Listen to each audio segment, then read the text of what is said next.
Yo mensen, Gamende Zombie erbij weer met een gloednieuwe video en dit keer F1 2016. Ik weet niet waarom ik het altijd in het Engels zeg. Dit is weer een carrière modus. Ik ben even een gezicht aan het uitzoeken. Welke gezicht allemaal, doe die maar. En dan mag ik nu een helm uitkiezen. Waarom is dat wit zo lelijk erachter? Papa, deze is wel vet. Hey, laat mij nou een helm kiezen. Die mocht je eerst nog inkleuren.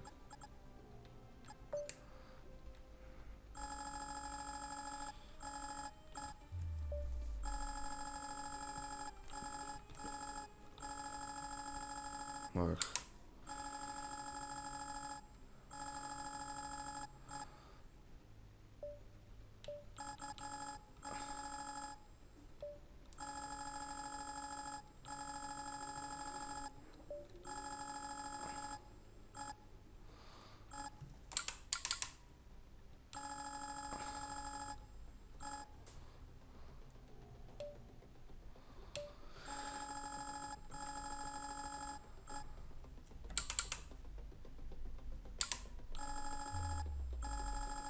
Ik race met een race stuur.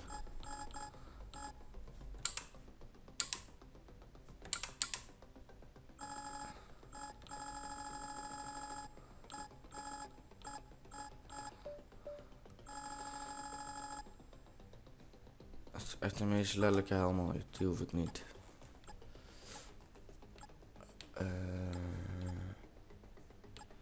Die is wel vet. Maar ik vind hem al vet zoals die is, dus. Ik ben natuurlijk een Nederlander. Ah, Dutch. Pak nummertje 46. Sommige mensen zullen al weten waarom.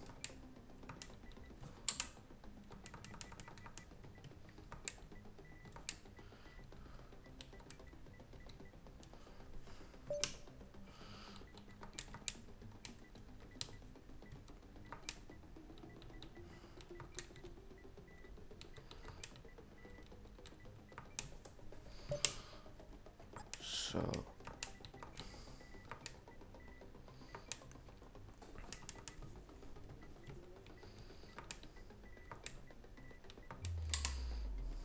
Zo. Nee mensen, nu gaan we een team kiezen. En ik wil niet voor een te goed team gaan, maar ik wil ook niet voor een te slecht team gaan, want ik zuig echt. Dus ik ga voor Toro Rosso. En dan wil ik zijn zoals mijn teammate, denk ik, maar. Ah ja. Ik ga de race naar. Wat voel. Ik heb een trofee gewonnen. Ik ga dit te doen. Ik heb de difficulty op experts. Want daar vind ja, ik ben niet echt de beste hierin. En ja. Mijn carrière modus start hier.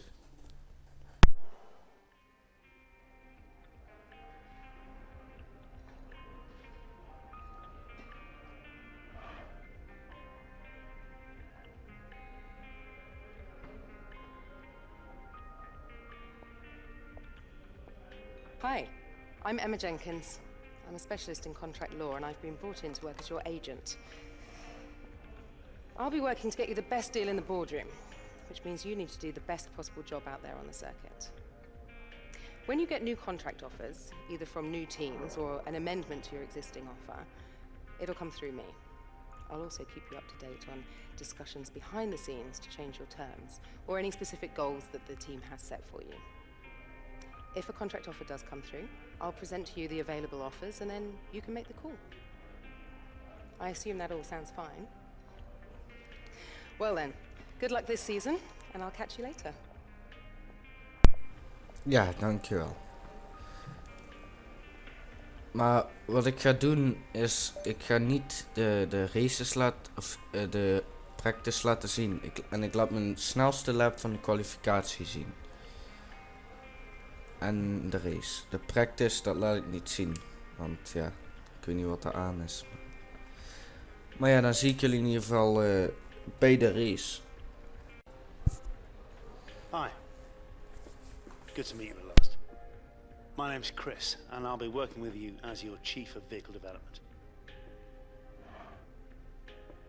It'll be my job to get your feedback as a driver and to direct our upgrade design in the areas that you feel are most lacking. At each Grand Prix, we can run a series of practice programs and log the performance of the car as you drive it at its limit. This gives us data that we can utilize to develop various performance improvements. In order for me to know which upgrades to prioritize, I'll need you to select a development area that you'd like us to focus on. And you can do that in the R&D section of your laptop. Anyway, that's all for now, but I'll keep you up to date, okay? I'll see you soon.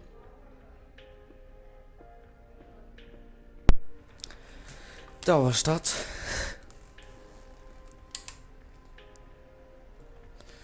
Ah, kijk. Ik heb er 713. Ik wil eigenlijk wel de downforce en dan...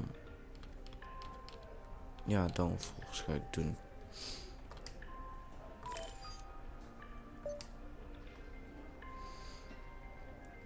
Ja. Ach ja mensen, dan zie ik jullie weer bij de race. Hey, looks like you've got a bit of rivalry going on out there. This is good. Gets people talking about you. Just make sure you outperform them, okay?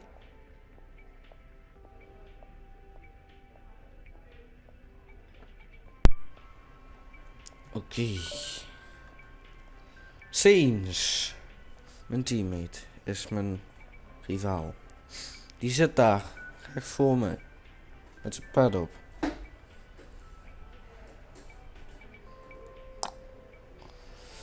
Ja. Nou ja mensen, ik zie jullie bij de kwalificatie. Welcome to Melbourne, where qualifying for the Australian Grand Prix should be getting underway shortly. Watching some of the cars attack the high-speed corners, it occurred to me that this might be one of the more awkward tracks to prepare a car for. Do you go for top speed over grip, or do you look to maximise performance in all the corners? It's easy to make your car quick in a straight line, you just take all the downforce off.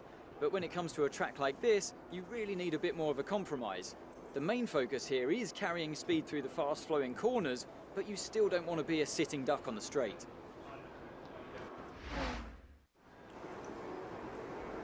Nou, dat was dat. En geef me die setup.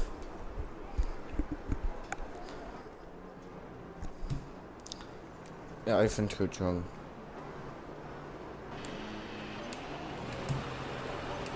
All set. Everyone clear?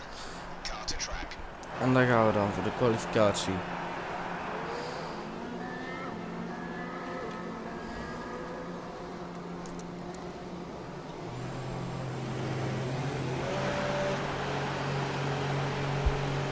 Ik ben niet de beste persoon. Ik zal jullie twee vrije training foto's laten zien, hoe je het ook wil zeggen. Die komen nu in beeld, zoals je ziet, allebei achtste. En de derde training heb ik niet gedaan. Daar heb ik geen zin in.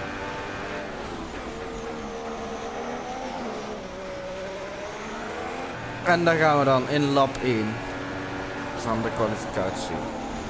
Ik heb de racing line aangezet omdat ik echt zuig in het remmen. Dus ja, ik was daar vergeten mijn DRS aan te zetten. Ik ben sowieso niet de beste in dit spel. Hoppa, daar ga ik er wel langs.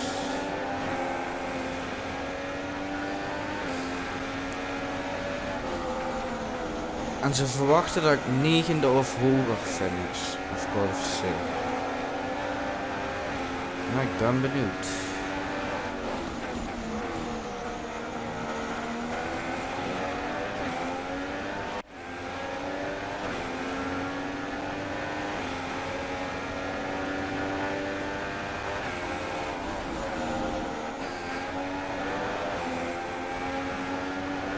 Ik hoop dat de persoon voor me niet in de weg gaat zitten, want ja, ik heb al races gedaan en daar is dat vaker in gebeurd. Toen zou ik ook een betere auto van me uit.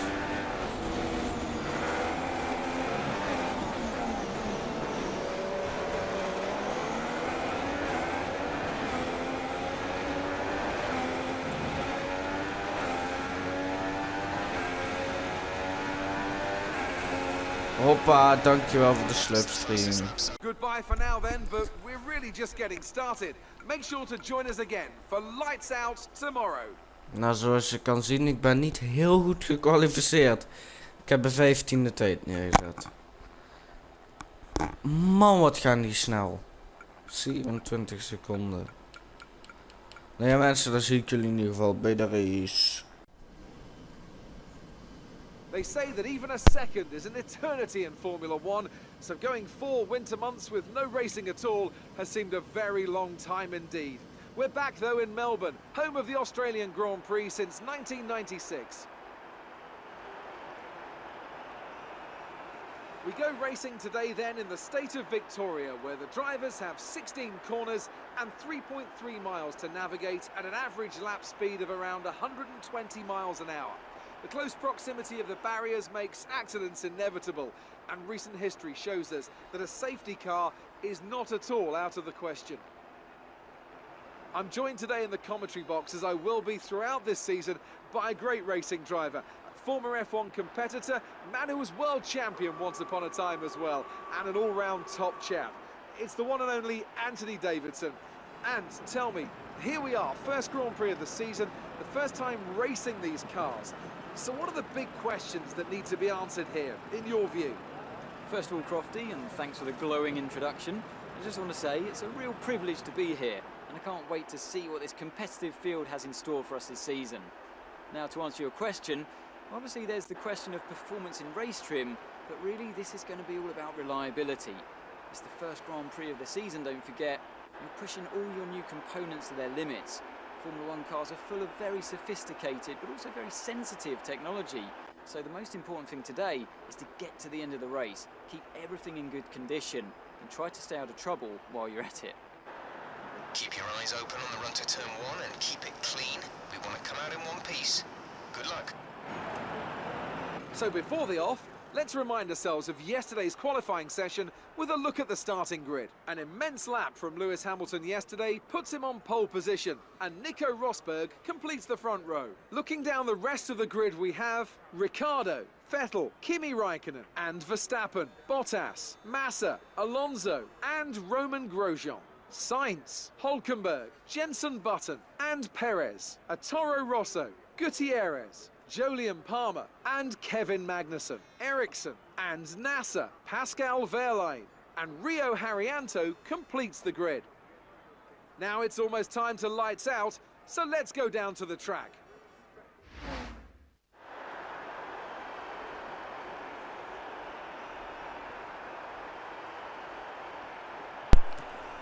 En dat was dat. Ja, ik vind het goed. Ik snap hier allemaal in de kut van, dus ik start maar gewoon die race.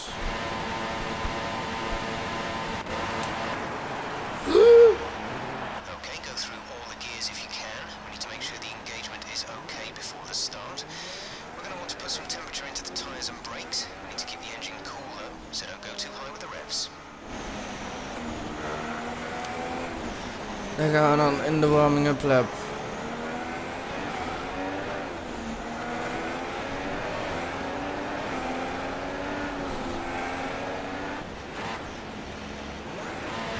En daar gaan we dan voor de eerste race van het seizoen. Ik start als 15. Oh, daar had ik Perez net ingehaald. Dat mocht ook. Oh ja, goeie. Verdien door deze bocht, want ik heb geen zin in schade. Wat is dit? Hoppa! Meteen naar 10e, omdat mensen daar langzaam erin gaan. Ik vind het niet erg, maar wil je niet klagen. Oh, ik ben zo langzaam op deze baan vooral.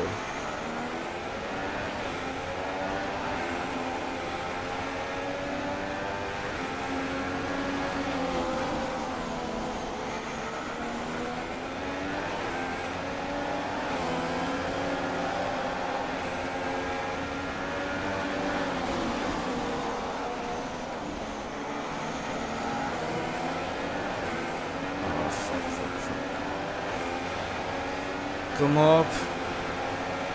Je hoeft echt maar één klein foutje te maken. Je bent meteen weg bij de Sontinore.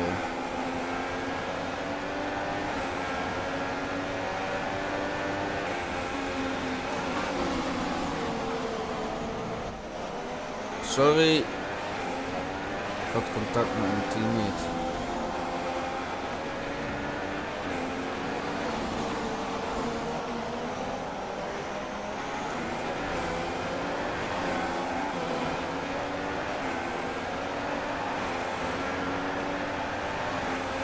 Hamilton, fastest lap. In de slipstream van Alonso. De binnenkant van Alonso. En dit is ons gelukt. En dan gaan we nu voor Verstappen. Die voor ons rijdt.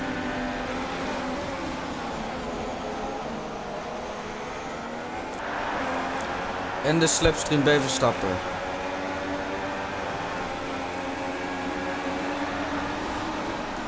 En langs Verstappen. Dit gaat me beter dan dat ik gedacht had.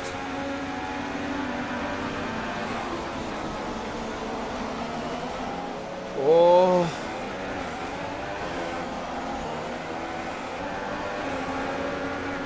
Kom op, in de slipstream bij Bottas. Ook voorbij aan motherfucking Bottas en dan staan we in top 6.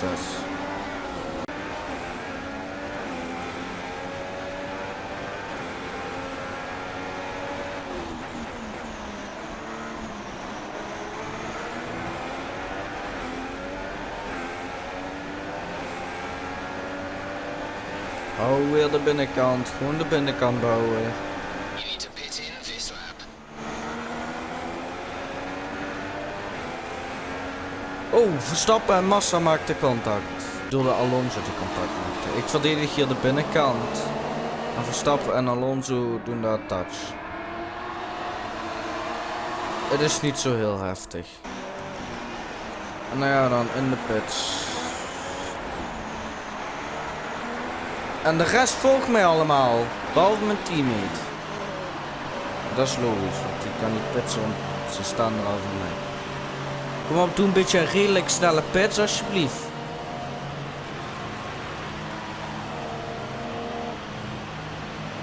Wat is dit? Ja, fuck. Oh, dit is fucked. Oh, nu zit Verstappen weer voor me. Oh, dit is kut. Oh, kut. Waarschijnlijk haal ik mijn teammate niet eens in, omdat mijn pit zo fucking lang was. Omdat ik pits als iedereen pitst.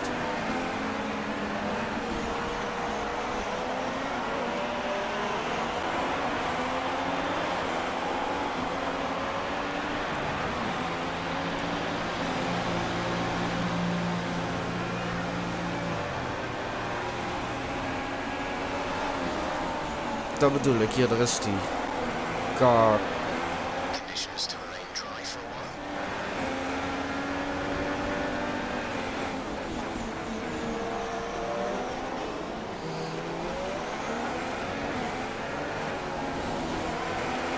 Ja, wat een kutzooi.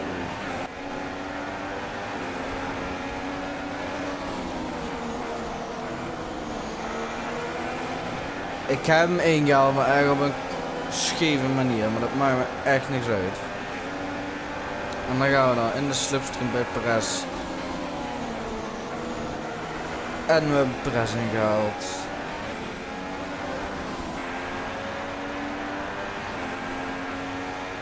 En dan gaan we dan in de laatste lap. In de achtste positie. Verstappen die is weggereden bij me.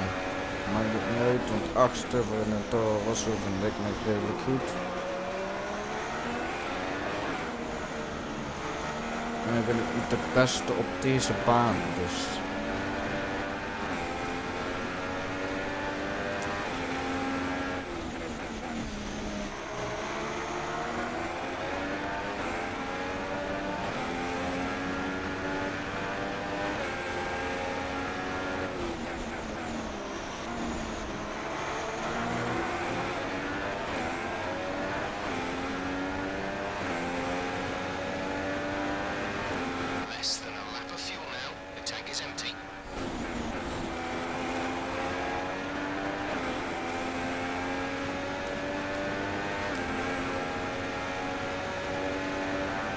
En daar is de eerste persoon gefinished.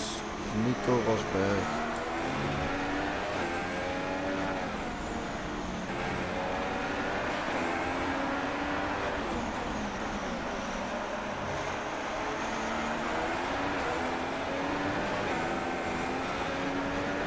En daar kom ik als 8e positie.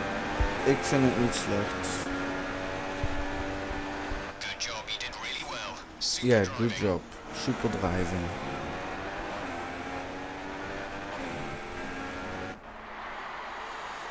Brilliant stuff from Mercedes today. That's another historic win. And I have to wonder, Anthony Davidson, just what set them apart from the competition here. Well, I think the track conditions just really suited their car today. Wind, track temperature, you name it. These cars come alive when the tyres are just at the right temperature. So the more easily you can keep them there, the better your race tends to go. And that's exactly what happened. Their car just looks so comfortable out there.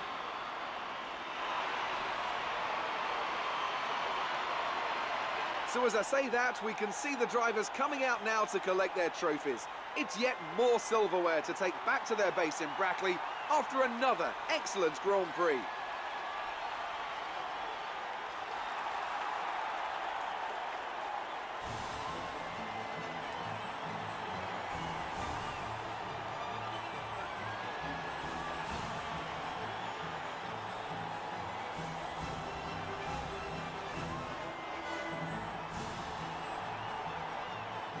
So then, it's time to see how this result affects the Drivers' Championship. Nico Rosberg takes over the lead of the Drivers' Championship after that excellent result. And now I'd like to ask you, Anthony Davidson, who was your driver of the day?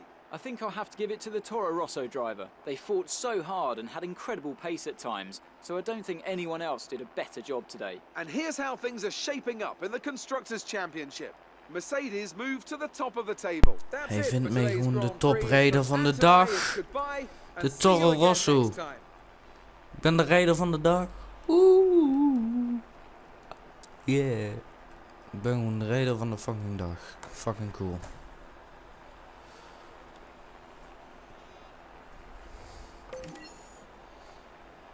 En 8e in het kampioenschap met 4 punten.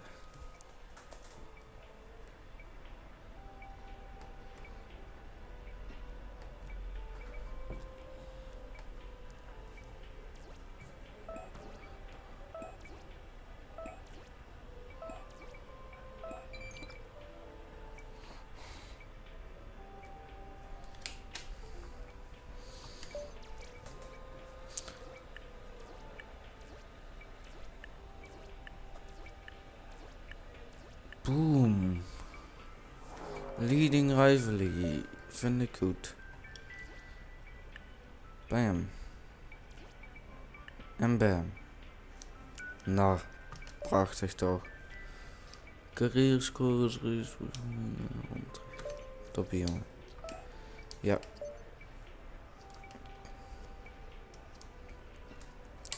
En ik ga nog stat upgraden.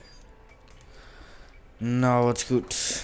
Nou mensen, dan ga ik je bedanken voor het kijken naar deze eerste aflevering van de carrière modus op Formule 1 2016. En ja, doe een like als je het leuk vond en zeg later.